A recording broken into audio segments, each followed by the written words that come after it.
अस्सलाम वालेकुम। आज हम पढ़ेंगे homogeneous linear equation with constant coefficients.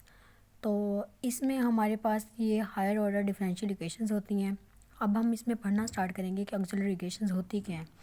Auxiliary equations वो होती हैं जो इनमें हमने इक्वेशंस पढ़ा है कि हायर ऑर्डर जो इक्वेशंस होती हैं वो क्या होती हैं कि हमारे पास कोई a y double dash prime plus b y prime plus c y is equal to zero. जो अगर इस तरह की इक्वेशंस आकर आ जाती हैं, अगर इस तरह की कोई इक्वेशंस आ जाती हैं तो हम उनको कहते हैं कि ऑक्सिलरी इक्वेशन हमारे पास है, ठीक है।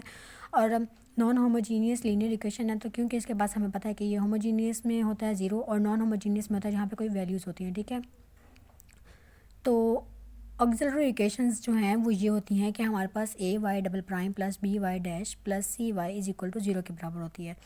अब हमारे पास आई बारी कि अगर वो कहते हैं कि अगर ए बी सी जो हैं वो कांस्टेंट्स हैं तो हमने सोल्यूशन फाइंड करना है। कैसे करेंगे कि हमारे पास हम इसको कंसिडर कर लेंगे कि वाई डबल प्राइम है तो एम स्क्वायर होगा और वाई प्राइम है तो एम कह लेंगे और c y function as it is रहेगा। देन हम क्या करते हैं कि इसके अंदर हम लोग जो है इसका या तो हम उसके रूट्स निकाल लेते हैं या हम उसके अंदर क्वाड्रेटिक फार्मूला लगा कर उसके रूट्स निकाल लेते हैं। अब हमारे पास दो तरीके होते हैं। देन हम क्या करते हैं, अब हमारे पास इसमें हमें ऑक्सिलरी इक्वेशंस फाइंड करने के लिए हमारे पास जब कोई आंसर आता है तो उसके भी हमें तीन तरीके बताए गए हैं, तीन केसेस हैं हमारे पास। कौन कौन से केसेस हैं हमारे पास? डिस्टिंक्ट रियल रूट्स का है। डिस्टिंक्ट रियल रूट्स का मतलब ये होता है कि हमारे पास जो इक्वेशंस में हमारे पास आंसर आता है, रूट्स जो हमारे पास आते हैं, जैसे कि x1 की वैल्यू कोई आ जाती है, x2 की वैल्यू कोई और आ जाती है, डिस्टिंक्ट होती हैं यानी कि यूनिक होती हैं, अलग अलग होती हैं। तो हम उसमें क्या करते हैं, y is equal to c one e की रेस टू बार x plus c two e की रेस टू बार जो वैल्यू आई होती है x2 और फिर x आ जाता है हमारे पास, ठीक है। और रिपीटेड रियल रूट्स का मतलब ये होता है कि जो रियल रूट्स आते हैं हमारे पास वो रिपीट हो रहे होते हैं हमारे पास, ठीक है।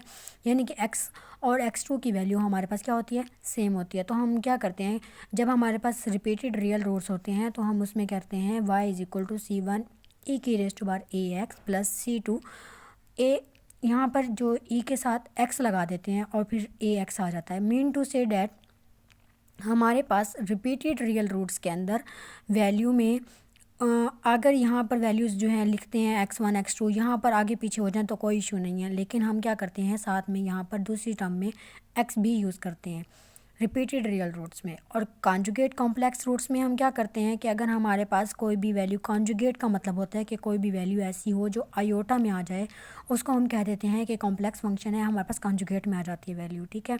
तो हम क्या कर देते हैं, जैसे कि ए अल्फ़ा प्लस आयोटा बीटा की वैल्यू आ जाती है और अल्फ़ा माइनस आयोटा बीटा, तो हम उसमें करते हैं सी वन ई की रेस टू बार alpha plus iota beta into x plus c two e की रेस टू बार अल्फ़ा माइनस का आयोटा बीटा इंटू एक्स। यानी कि आइए पहले ई की रेस टू बार अल्फ़ा को कॉमन निकाल लेते हैं। ज़रा हम इसका, अगर मैं आपको इसकी एग्जांपल के थ्रू बताती हूँ करके कि हम कैसे इसके कॉन्जुगेट कॉम्प्लेक्स रूट्स निकाल सकते हैं।